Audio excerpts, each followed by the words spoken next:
ठीक है, क्वेश्चन लीजिएगा जरा। How many grams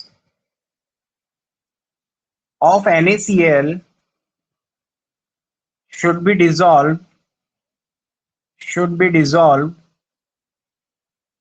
to make 100 centimeter cube of 0.30 capital M NaCl। Star question है ये, काफी बार एग्जाम में पूछा गया है। How many gram of NaCl should be dissolve to make 100 centimetre cube of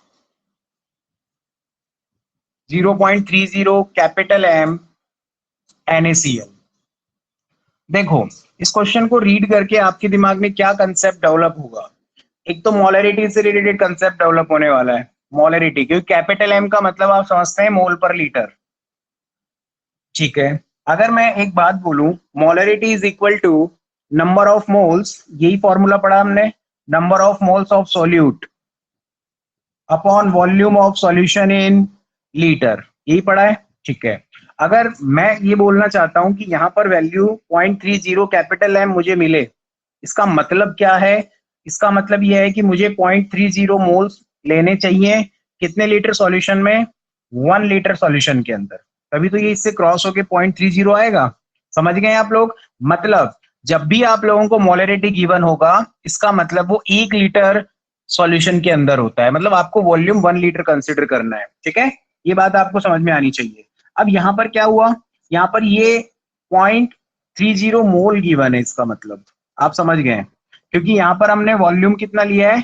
volume 1 litre लिया है, तभी तो हमको मोलरिटी 0.30 मिला है। ठीक है, अब सुनिएगा जरा, तो आपके दिमाग में क्या डेवलप हुआ कंसेप्ट? मोल ग्राम, कुछ समझ में आ रहा होगा, है ना, कि हमें फॉर्मूला यहाँ पर कौन सा यूज करना है। तो देखना जरा, एक बात देखें, आपको एक बात पता है, 1 लीटर वॉल्यूम अगर प्रेजेंट है तो उसमें कितने मोल प्रेजेंट है? 0.30, यही बोला है इसमें।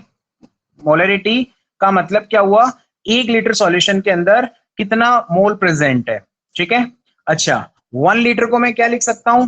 1000 सेंटीमीटर क्यूब, एक ही बात है। इसको मैंने क्यों लिखा, उसका मतलब आपको समझ में आ गया, क्योंकि वो इसी से रिगार्डिंग क्वेश्चन पूछ रहा है, सेंटीमीटर क्यूब वॉल्यूम से क्वेश्चन पूछ रहा है। तो हम लोगों को 1 लीटर ना लेकर क्या लेना होगा? आपको 1000 सेंटीमीटर क्यूब लेना होगा। तो देखो भाई, यहाँ पर लैंग्वेज क्या बनने वाली है? 1000 सेंटीमीटर क्यूब कंटेन NaCl, कितना कंटेन करता है वो? 0.30 मोल। ठीक बात है। अच्छा, 1 सेंटीमीटर क्यूब NaCl के लिए कितना होगा? ये कर सकते हो आसानी से, 0.30 अपॉन 1000। तो इन्होंने कितने के लिए पूछा है?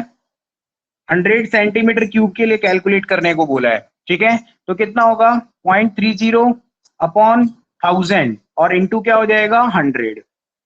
पॉइंट से 2 जीरो हटा दें और ये 2 जीरो से 2 जीरो क्रॉस कर दें। ठीक है, 1 जीरो से 1 जीरो हटा दें, तो हमारे पास में जो मोल आ जाएंगे, मोल कितने होंगे? 0.03 मोल। ठीक बात है क्या? अब देखिएगा, अब ये समझिएगा आप कि यहाँ पर आपको मोल कैलकुलेट नहीं करना है, आपको क्या कैलकुलेट करना है? ग्राम कैलकुलेट करना है। मोल और ग्राम को बताने वाला रिलेशन आपको याद है क्या? यहाँ पे लिख रहा हूं मैं, मोल इज इक्वल टू क्या होता है? Mass upon molar mass, mass upon molar mass.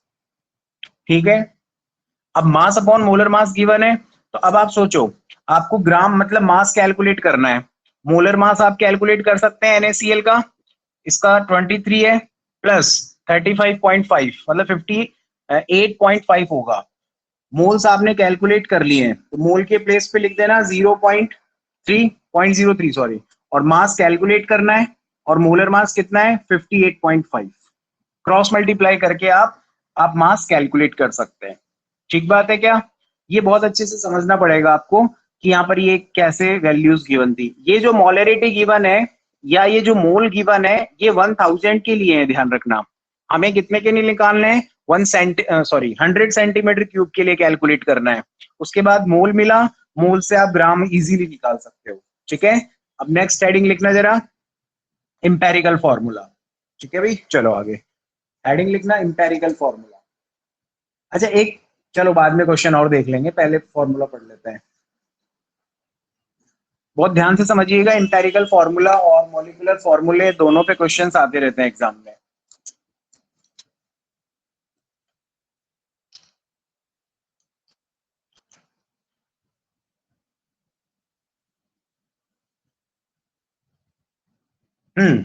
देखना भाई, मॉलिक्यूलर फॉर्मूला और एम्पेरिकल फॉर्मूला क्या है। मैंने आपके सामने एक फॉर्मूला लिखा है ग्लूकोज का। ग्लूकोज का जो मॉलिक्यूलर फॉर्मूला वो होता है C6H12O6, ये ग्लूकोज है, ठीक है। अब मैं इसको सिंपलेस्ट रेशो में चेंज कर लेता हूँ। सिंपलेस्ट होल नंबर में इसको कैसे चेंज करेंगे, तो इसको आप डिवाइड कर दो, 6 से पूरा डिवाइड हो जाएगा, तो C हो जाएगा 1, क्योंकि 6 से 1 टाइम कटेगा, 6 से 2 टाइम्स कट होगा और ये 1 टाइम्स, तो फॉर्मूला क्या हो गया CH2O, ठीक है। मतलब आपके पास में जो मॉलिक्यूलर फॉर्मूला है या वो कंपाउंड है, इसको कंपाउंड बोलो आप। ये जो कंपाउंड है, इस कंपाउंड के अंदर ये जो एटम्स प्रेजेंट है, ये एटम्स, ठीक है, इन एटम्स का क्या करना है, simplest simplest whole number ratio लेना है, होल नंबर रेशियो,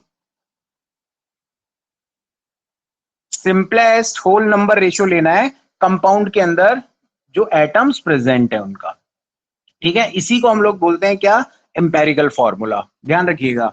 तो इसको एक लैंग्वेज की फॉर्म में लिख लेते हैं पहले, फिर इसका हम एग्जांपल वगैरह देखते हैं। तो हेडिंग लिखिएगा आप लोग, एम्पेरिकल फॉर्मूला, एम्पेरिकल फॉर्मूला लिखना जरा।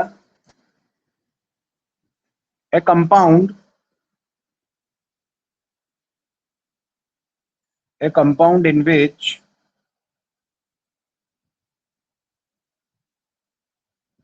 simplest whole number ratio,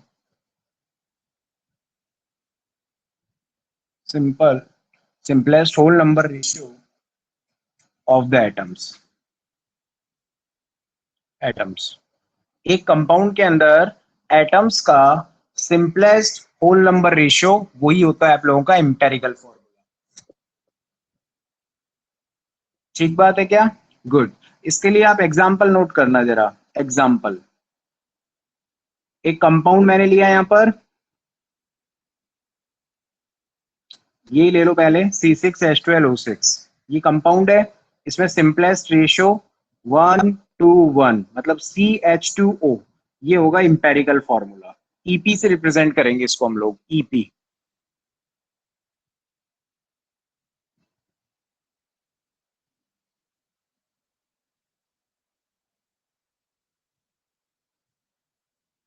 ठीक है भाई, चलो नेक्स्ट।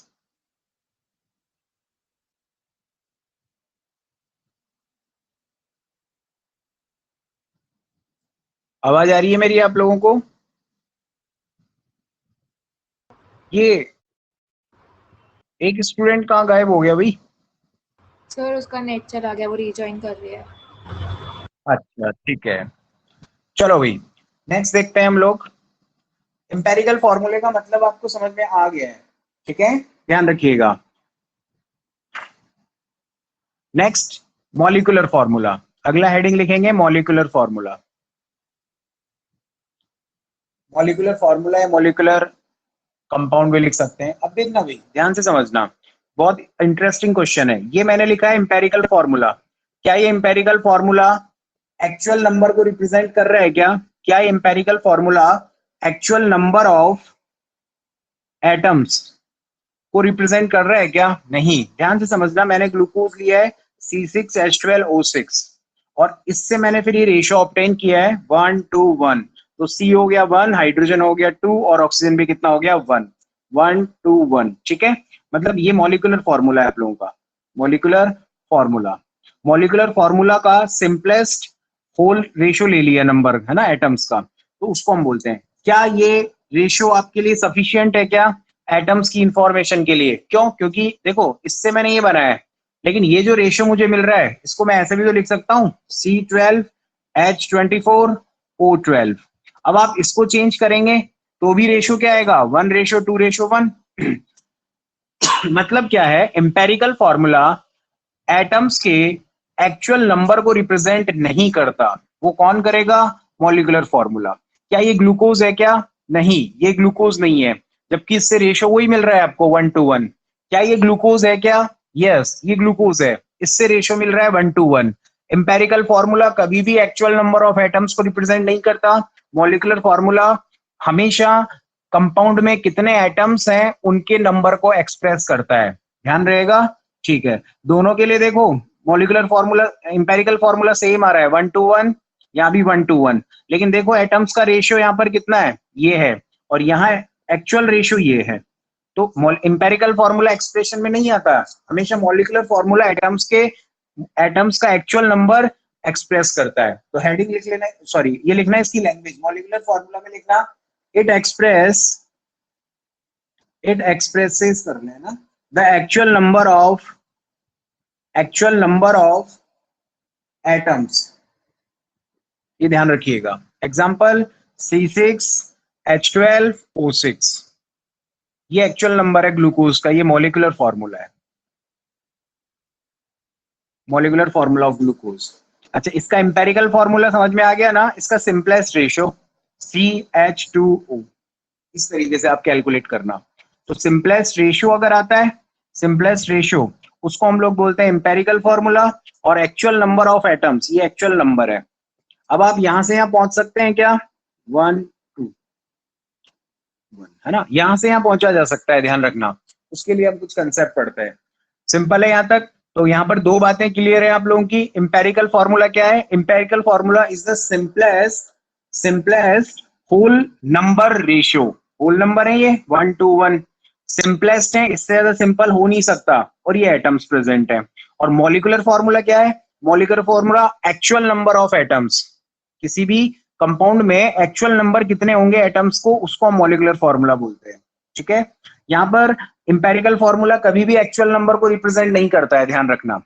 ग्लूकोज का यही फॉर्मूला है, लेकिन रेशियोज को देखकर मैं एक फॉर्मूला और बना सकता हूँ, C12H22O11, सॉरी O भी 12 ले लो, ये 24 कर लो। अब आप खुद से बताओ, इसको अगर मैं सिंपलेस्ट रेशियो में चेंज करूंगा तो भी इंपेरिकल यही आ रहा है। तो दो कंपाउंड का एक इंपेरिकल फॉर्मूला हो गया। तो क्या इंपेरिकल फॉर्मूला ऑथेंटिकेट फॉर्मूला होता है? नहीं। एटम्स को अगर एक्चुअल में आपको देखना है, उसके लिए आपको मॉलिक्यूलर फॉर्मूले की स्टडी करनी पड़ती है। ठीक है, इसको मैं हटा रहा हूं। मतलब आप एक चीज ये नोटिस कर सकते हैं, यहाँ पर देखना इंपेरिकल फॉर्मूला हमेशा बड़ा होता है, मतलब उसमें एटम्स का नंबर ज्यादा होता है। इसमें मॉलिक्यूलर फॉर्मूले में एटम्स के नंबर ज्यादा है, इंपेरिकल फॉर्मूले में कम है। मतलब मॉलिक्यूलर फॉर्मूला बड़ा होता है। इसका मतलब आप मॉलिक्यूलर फॉर्मूला और इंपेरिकल फॉर्मूले में रिलेशन पता कर सकते हैं। Formula is equal to n into empirical formula, EP लिख दिया मैंने शॉर्ट में, इसको स्टार बना के लिख लें। Molecular formula is equal to n into empirical formula. मतलब इंपेरिकल फॉर्मूले में किसी को आप मल्टीप्लाई करोगे, किसी होल नंबर को मल्टीप्लाई करोगे, तब जाके मॉलिक्यूलर मिलेगा, ऐसा। ठीक है, और एन क्या है यहाँ पर वो लिख लेना स्टार बना के। एन है मॉलिक्यूलर मास, वो गिवन होगा हमेशा, molecular mass upon empirical formula mass. अभी सब समझ में आएगा, बस एक बार ये थ्योरी पोर्शन कर लें, फिर हम इसके कंसेप्ट समझते हैं। इंपेरिकल फॉर्मूला को अगर एन से मल्टीप्लाई करेंगे तो मॉलिक्यूलर मिलता है। ये दो रिलेशन स्टार है यहाँ पर। अब हम क्वेश्चंस की तरफ चलते हैं, तो आपको समझ में आ जाएगा सब कुछ।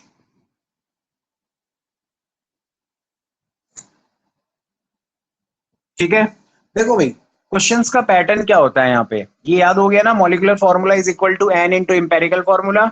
एन क्या है यहाँ पर? एन एक रेशियो है मॉलिक्यूलर मास का और इंपेरिकल फॉर्मूला मास का। ठीक है, ये दो रिलेशन अपने माइंड में रखिएगा। आपसे क्वेश्चंस कैसे पूछते हैं लोग? आपको क्या करेंगे, आपको है ना कुछ परसेंटेज दे देंगे। ये सोडियम का परसेंटेज दे दिया, एक मिनट है ना, इसको मैं थोड़ा सा लैंडस्केप मोड में ले आता हूँ, ऐसे ठीक है। यहाँ पर मैंने क्या लिखा? सोडियम। ठीक है, ये सोडियम है मेरे पास यहाँ पे Na। अब क्या करना है, आपको ये लोग परसेंटेज देंगे, जैसे मैंने कहा कि एक सैंपल के अंदर एक सॉल्ट है, उसमें Na का जो परसेंटेज है वो 29.11 ग्राम है या परसेंटेज है। ओके, सल्फर है 40.51 और साथ में ऑक्सीजन है 30.30। ऑक्सीजन यहां लिख देता हूं, ऑक्सीजन है 30.38 कर लेते हैं। ये आप लोगों को गिवन है इनकी परसेंटेज। ठीक है भाई, अब आपको इसमें कैलकुलेट इंपेरिकल फॉर्मूला ये कैलकुलेट करना है। तो इसका एक तरीका है भाई, एक सिस्टम को आप फॉलो करेंगे, एक सीक्वेंस को फॉलो करेंगे तो आप लोगों को समझ में आएगा। सबसे पहले देखना भाई, एलिमेंट्स लिख लो कौन कौन गिवन है। सोडियम गिवन है, सल्फर गिवन है, और कौन, थोड़ा इधर लिखूं मैं, काफी इधर हो गया, हाँ यहाँ लिख देता हूँ। सोडियम, सेकेंड है आप लोगों का सल्फर, और फिर है ऑक्सीजन।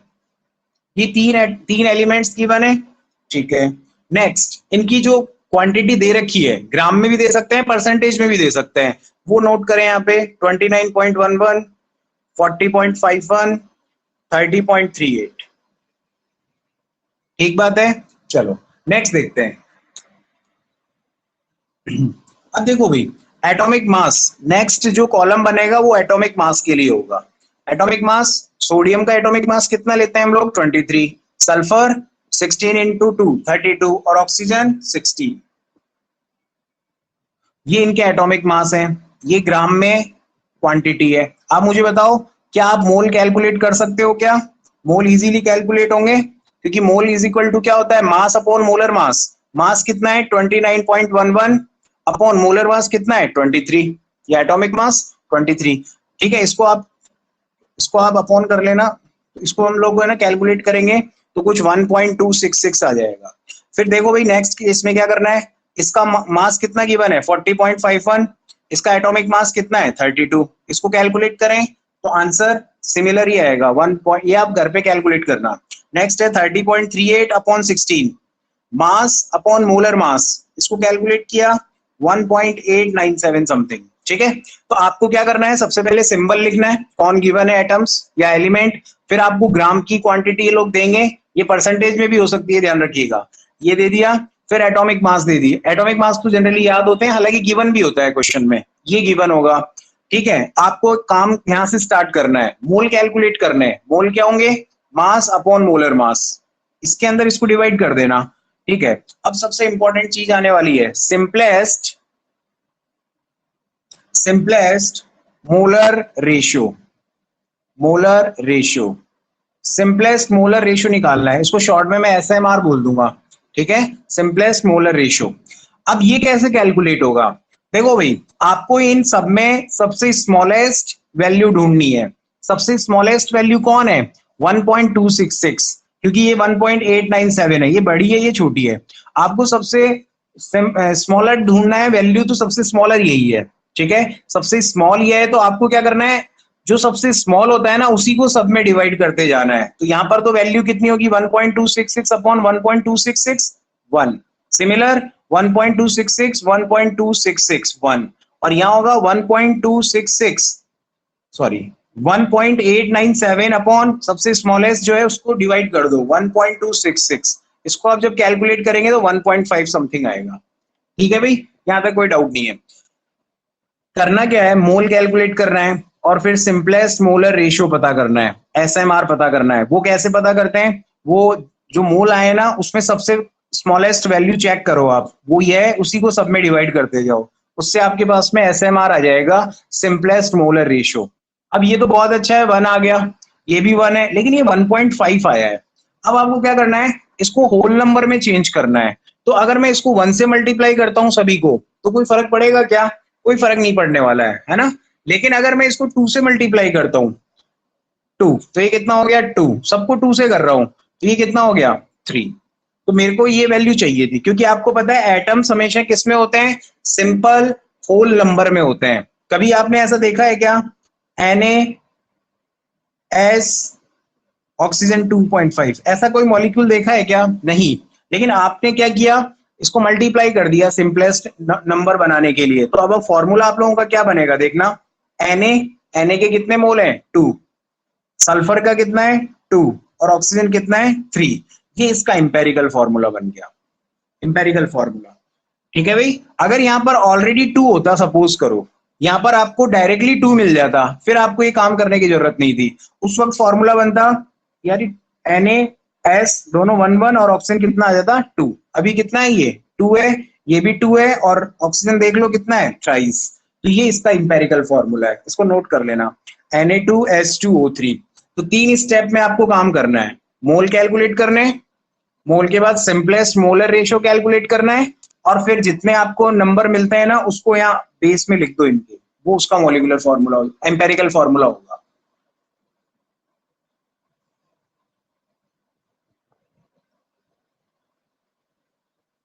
ठीक है, एक क्वेश्चन और लेते हैं, उससे ज्यादा क्लियरिटी आएगी आपको। ये स्टेप्स ध्यान रखना भाई, एलिमेंट, फिर उनका गिवन क्वांटिटी, परसेंटेज की ग्राम में, एटॉमिक मास भी गिवन होता है, मोल कैलकुलेट करने हैं, मोल कैसे कैलकुलेट होंगे, इसको इसमें डिवाइड कर दोगे।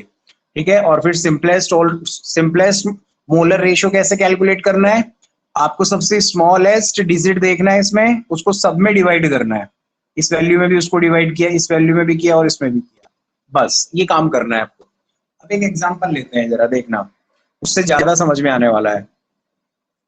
और ये काम क्यों किया है समझ में आना चाहिए, क्योंकि हमारी वैल्यू 1.5 आ गई। अगर ये 2 आती, 1 आती, तो हमको इससे मल्टीप्लाई नहीं करना पड़ता, सिंपलेस्ट होल नंबर रेशियो से हमें नहीं कैलकुलेट करना पड़ता। ठीक है, आगे चलते हैं।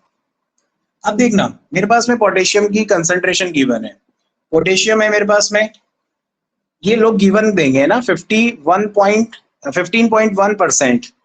ठीक है, सेकंड है आप लोगों के पास में एल्यूमिनियम, एल्यूमिनियम का इन्होंने परसेंटेज गिवन है 10.50, ओके, परसेंट में दे रखा है ये सब। नेक्स्ट सल्फर के लिए इन्होंने दे दिया 24.96। ठीक है, और नेक्स्ट है आप लोगों का ऑक्सीजन, ऑक्सीजन की परसेंटेज दिया है 49.92। ठीक बात है क्या, ये इनकी परसेंटेज गिवन है। अब आपको बोला है कि इसमें आप लोग इसका इंपेरिकल फॉर्मूला बताओ, इंपेरिकल फॉर्मूला बताओ।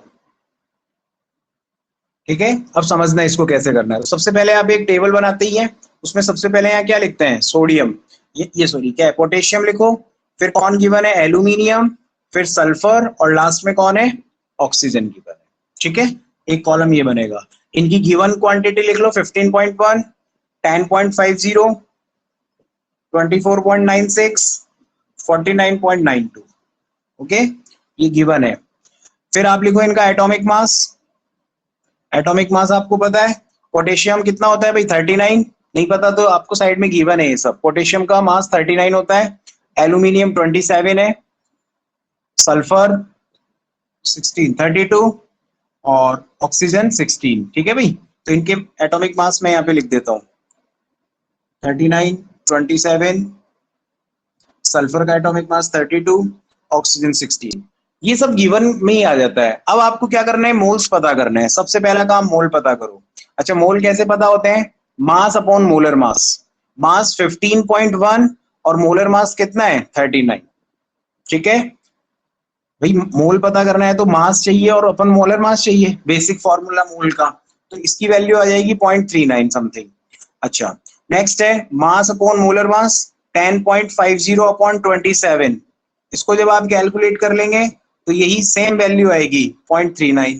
ठीक है, नेक्स्ट है मास 24.96 अपॉन 32 मोलर मास, इसको कैलकुलेट कर लें 0.78। नेक्स्ट मास 49.92 upon 16 mass upon molar mass, इसको कैलकुलेट कर लें 3.12। अब आपको पता करना है सिंपलेस्ट मोलर रेशियो, SMR पता करना है। सिंपलेस्ट मोलर रेशियो कैलकुलेट करने का क्या तरीका बताया मैंने, इनमें सबसे छोटा मोल देखो कौन सा है, सबसे स्मॉलेस्ट मोल कौन है, 0.39, तो आप उनको सब में डिवाइड कर दो तो SMR आ जाएगा, सिंपलेस्ट मोलर रेशियो 0.39, सबसे स्मॉलेस्ट से ही डिवाइड करना है 0.39, तो वैल्यू कितनी आ गई 1। 0.39 स्मॉलेस्ट भी कितना है 0.39, 1। 0.39 स्मॉलेस्ट, सॉरी उल्टा कर दिया, इसमें आपको सबसे स्मॉलेस्ट को डिवाइड करना है, वो कितना है 0.39। तो आप देख रहे हैं ये डबल है तो ये 2 हो जाएगा। और इसमें कैसे कैलकुलेट करेंगे 3.12 अपॉन स्मॉलेस्ट 0.39, ठीक है, तो ये क्रॉस हो जाएगा 8 टाइम्स। ठीक बात है क्या? फॉर्चुनेटली ये सब क्या हो गए, ये होल नंबर ही मिले हैं हम लोगों को, तो यही हमारा आंसर होगा। के कितना मिला 1, तो के 1 हो गया। एल्यूमिनियम कितना मिलेगा 1, ठीक है, एल्यूमिनियम 1 है। सल्फर कितना मिला 2, तो बेस में लिखना। ऑक्सीजन कितना मिला 8, तो ये आपको इंपेरिकल फॉर्मूला मिला, नोट कर ले भी इसको। आसान है, मोल्स पता कर लो, एसएमआर पता कर लो। मोल कैसे पता किया, मास अपॉन मोलर मास, सभी में ऐसा किया मैंने। फिर एसएमआर कैसे पता करते हैं, सबसे स्मॉलेस्ट मोल देख लो कौन से हैं, उनको सब में डिवाइड करते जाओ, ठीक है भाई। ये एक पैटर्न है एम्पेरिकल फॉर्मूला कैलकुलेट करने का।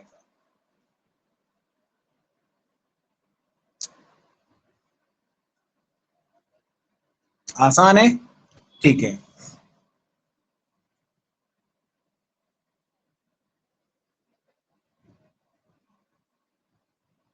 नेक्स्ट क्वेश्चन, थोड़ा सा हम अपग्रेड करते हैं इसको।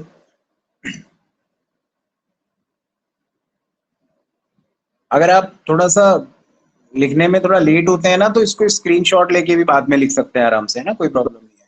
नेक्स्ट देखना, अगला क्वेश्चन क्या है, एक कंपाउंड है, ठीक है, उसमें हाइड्रोजन का परसेंटेज गिवन है, इसको ध्यान से समझिएगा। हाइड्रोजन का परसेंटेज है 4.07%, कार्बन का जो परसेंटेज गिवन है 71.65%, और क्लोरीन गिवन है, ये क्लोरीन है सॉरी, है ना, इसको क्लोरीन ले लेना, और कार्बन की वैल्यू 24.27% है, ये हमें गिवन है, ठीक है, ये वैल्यूज गिवन है।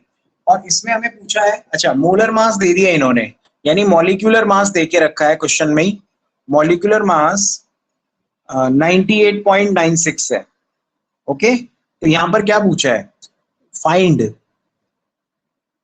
Empirical formula and molecular formula, empirical formula and molecular formula, ठीक है भाई, दोनों कंसेप्ट एक साथ सीखेंगे। अब आपको थोड़ा सा समझ में आ रहा है कि क्या करना है। सबसे पहले आपको क्या लिखना है, या हाइड्रोजन, फिर क्या लिखना है, कार्बन लिख दो या क्लोरीन लिख दो, कुछ भी, इनका सीक्वेंस चेंज कर सकते हो। आपका मन करता है कार्बन पहले लिखे तो कार्बन लिख दो, हाइड्रोजन बाद में, और क्लोरीन कैसे भी लिख सकते हो। बताओ, कार्बन का परसेंटेज गिवन है 24.27, हाइड्रोजन 4.07, और लास्ट में क्लोरीन है आप लोगों का 71.65, ओके। थर्ड कॉलम किसका बनता है, atomic mass, atomic mass carbon 12, hydrogen 1, chlorine 35.5, okay ji. अब नेक्स्ट क्या कैलकुलेट करना होता है, मोल। मोल कैसे कैलकुलेट होते हैं, मास अपॉन मोलर मास। मैं यही कर दूंगा इसको डिवाइड, यहाँ ऑब्लिक करके समझ जाना आप लोग, है ना, ये सब ऑब्लिक है क्योंकि इसके अंदर इसको डिवाइड करना है, ये ग्राम है यानी मास है, और ये क्या है एटॉमिक मास। तो मास के अंदर जब एटॉमिक मास को डिवाइड करते हैं तो मोल आता है, तो मैं यही कर देता हूँ 2.02 आ जाएगा, इसको सॉल्व कर लेंगे, 12 टू 24, 2 है तो पॉइंट के बाद 0 लगा और ये 2 हो गया, ठीक है। ये तो सेम आएगा 4.07, ये अप्रोक्स क्या है, डबल ही है 2.02, ठीक है। मोल्स कैलकुलेट हो गए। कैलकुलेशन को थोड़ा शार्प बनाना आप, है ना, कंपटीशन में बहुत ज्यादा जरूरत होती है, जितना जल्दी कैलकुलेट कर लेंगे उतना जल्दी आंसर होगा। मोल के बाद क्या कैलकुलेट करते हैं, simplest molar ratio, ASMR, simplest molar ratio. कैसे कैलकुलेट करते हैं समझ में आ गया होगा। सबसे छोटा मोल देखो इसमें 2.02 ही है, उसको इन सब में डिवाइड कर दो, 2.02 अपॉन 2.02 1, 2.02 सॉरी 4.07 है ना, ऊपर ये है 4.07 अपॉन 2.02, 2 आ जाएगा ये, 2.02 अपॉन 2.02 कितना आ गया 1, ये एसएमआर आ गया। अब हमारा क्वेश्चन बहुत आसानी से हो जाएगा, कैसे, कार्बन कितना है भाई, यहां लिखता हूं, कार्बन 1, हाइड्रोजन कितना मिला 2, क्लोरीन कितना मिला 1, ये है इसका इंपेरिकल फॉर्मूला, ईएफ से लिख देता हूं शॉर्ट में। समझ में आ गया ना इंपेरिकल फॉर्मूला कैसे कैलकुलेट करना है, जनरली हमने भी किया भी इसको। अब समझिएगा, ये इंपेरिकल फॉर्मूला आ गया, लेकिन हम लोगों को क्वेश्चन में मॉलिक्यूलर फॉर्मूला भी कैलकुलेट करना है, मतलब उसको फाइंड आउट करना है। तो मॉलिक्यूलर फॉर्मूला, एम्पेरिकल फॉर्मूला, कुछ कुछ रिलेशन याद आ रहे हैं आप लोगों को। क्या रिलेशन है देखना जरा, इधर लिखूं, यहाँ लिख देता हूँ। देखना, molecular formula is equal to n into empirical formula, ये रिलेशन मैंने स्टार्टिंग में बताया था। ठीक है, अब हमारे पास में एन की वैल्यू नहीं है, एम्पेरिकल फॉर्मूला है नो डाउट, ये रहा empirical formula, molecular formula calculate करना है, लेकिन एन नहीं है। अभी आपको थोड़ी देर पहले मैंने एन समझाया था। एन क्या होता है? Molecular mass, molecular mass upon empirical formula mass. ठीक है, मॉलिक्यूलर मास कितना गिवन है आप लोगों को? मॉलिक्यूलर मास गिवन है, ये देखो ये रहा 98.96। एम्पेरिकल फॉर्मूला मास वो कैलकुलेट करना है, ये रहा एम्पेरिकल फॉर्मूला। क्या इसका मास कैलकुलेट नहीं कर सकते? क्या कर सकते हैं। 12 प्लस 2 14, 14 35.5। समझ में आ रहा है कैसे कैलकुलेट कर रहा हूं मैं? अरे भाई, कार्बन 12 है, हाइड्रोजन 1 इंटू 2 2, और क्लोरीन 35.5, 49.5 आंसर है इसका। ठीक है, यहाँ देख लेता हूँ, कार्बन का 12 है प्लस 2 प्लस 35.5। अब देखिए, इसको इससे डिवाइड कर दो तो कितना आ रहा है? डबल ही है, जस्ट 2 आंसर होगा। मतलब आपने एन की वैल्यू 2 कैलकुलेट कर ली। ओके, कैसे की समझ में आ रहा है ना? मॉलिक्यूलर मास अपॉन इंपेरिकल मास, इंपेरिकल फॉर्मूला मास। अब आपको मॉलिक्यूलर फॉर्मूला कैलकुलेट करना है, तो आपको क्या करना होगा बताओ? 2 से मल्टीप्लाई कर देंगे इंपेरिकल फॉर्मूले को। इंपेरिकल फॉर्मूला ये रहा, इसको मैं 2 से मल्टीप्लाई कर रहा हूं, तो ये क्या हो गया? C2। ये C2 है, H पहले से ही 2 था, 2 से मल्टीप्लाई किया, क्या हो गया? C4, sorry H4। और क्लोरीन कितना होगा? Cl2। ये इंपेरिकल फॉर्मूला हो गया, और ये हो गया मॉलिक्यूलर फॉर्मूला। इसको नोट कर लें भाई, स्टार क्वेश्चन है, कई बार एग्जाम में पूछे जाते हैं इस टाइप के क्वेश्चंस। एक लास्ट क्वेश्चन है, आपको कंसेप्ट समझ में आना चाहिए, स्टेप्स में आपको आंसर आना चाहिए। सबसे पहले मोल, फिर simplest molar ratio. Simplest molar ratio calculate करने का तरीका आपको पता है, सबसे छोटा डिजिट देखो इसमें कौन सा है, उसको सब में डिवाइड कर दो। ठीक है, नेक्स्ट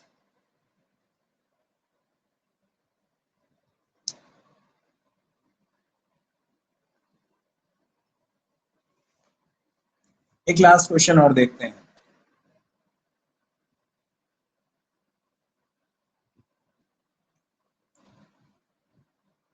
तीन स्टेप याद रखनी है बस, और कुछ नहीं करना।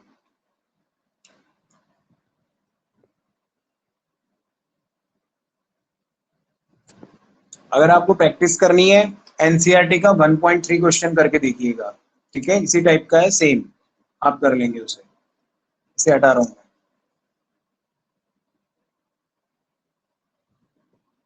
ठीक है, चलो।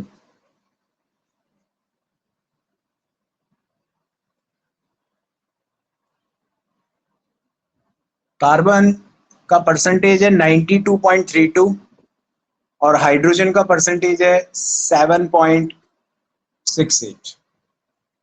ठीक है, फटाफट से कर सकते हैं क्वेश्चन। 92.32 और हाइड्रोजन है 7.68। ये आप लोगों को मास गिवन है, एटॉमिक मास आपको पता है 12 1। इसको डिवाइड करके मोल्स कैलकुलेट कर लेना, मोल्स कैलकुलेट करना, इसको इसमें डिवाइड कर देना कुछ इस टाइप से। ठीक है, और ये इसमें कैलकुलेट होगा तो 7.68, ये मोल्स आ गया। मतलब ऑलमोस्ट सेम ही है ये। अब आप क्या करोगे? सिंपलेस्ट मोलर रेशियो कैलकुलेट करना। 6, इसमें सबसे छोटा कौन है भाई? ये दोनों एक ही है, आंसर कितना आना है? 1 आना है। 8 1, और यहां पर भी कितना आ रहा है? 1। तो जो आपका रेशियो मिला है आपको, SMR कितना मिला है? 1 1। तो कार्बन भी 1 है, हाइड्रोजन भी 1 है, मतलब CH इसका फॉर्मूला होगा। कौन सा? Empirical formula. अगर मैं आपको मॉलिक्यूलर मास दे दूं, इस क्वेश्चन में मैंने आपको मॉलिक्यूलर मास दे दिया है, सपोज करो। ठीक है, मॉलिक्यूलर मास मैंने आपको 26 दिया हुआ है। अब मेरे को एक बात बताओ, आप इंपेरिकल फॉर्मूला से मॉलिक्यूलर फॉर्मूला कैलकुलेट कर सकते हो? कैसे? देखना, फॉर्मूला आपको पता है, molecular formula is equal to n into empirical formula. N कैसे कैलकुलेट होता है अभी समझाया था मैंने। एन कैलकुलेट होता है molecular mass upon empirical formula mass. Molecular mass 26 है, एम्पेरिकल फॉर्मूला मास कैलकुलेट करते हैं। कार्बन के लिए मास कितना होता है 12, हाइड्रोजन के लिए होता है 1 13। तो n की वैल्यू कितना हो गया, n की वैल्यू 2 मिली। अब आप क्या करना है, जो आपका एम्पेरिकल फॉर्मूला है उसको आप क्या करोगे, उसको 2 से डिवाइड कर दोगे, क्योंकि आपको पता है मॉलिक्यूलर फॉर्मूला n से मल्टीप्लाई करेंगे तो मिलेगा, और किसको, EP को, एम्पेरिकल फॉर्मूले को। तो ये बनेगा C2H2। इसको नोट कर लेंगे, स्टार है ये, मतलब स्टार इन द सेंस ये क्वेश्चन एग्जाम में आते रहते हैं कई बार, है ना, वरना तो ये क्या स्टार होगा। चलो, तो आपको सीक्वेंस समझ में आ गई ना, क्या क्या करना है आप लोगों को।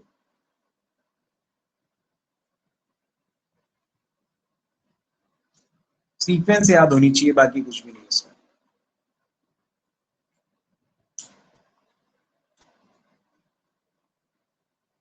हटा देता हूं इसको।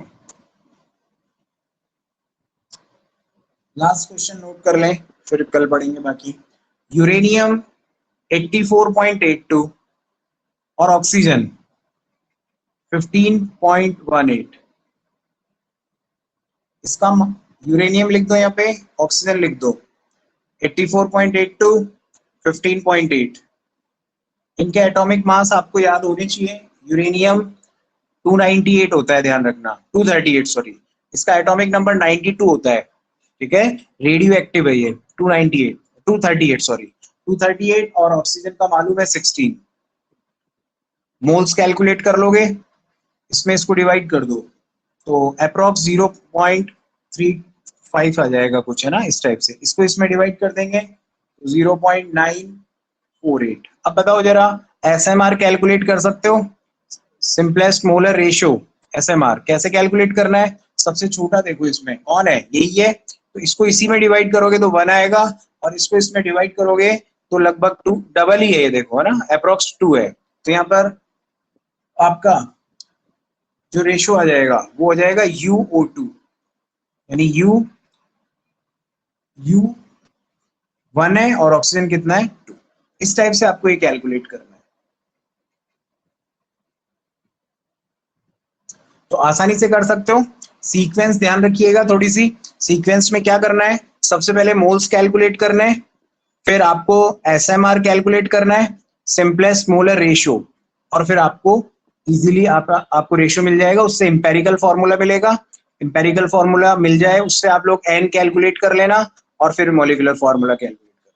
ये स्टेप्स हैं भाई कुछ इंपॉर्टेंट, ठीक है। आज की क्लास में हम इतना ही पढ़ेंगे, नेक्स्ट लेंगे हम लोग लिमिटिंग रिएजेंट कल की क्लास में, ठीक है। इसको आप रिवाइज करना।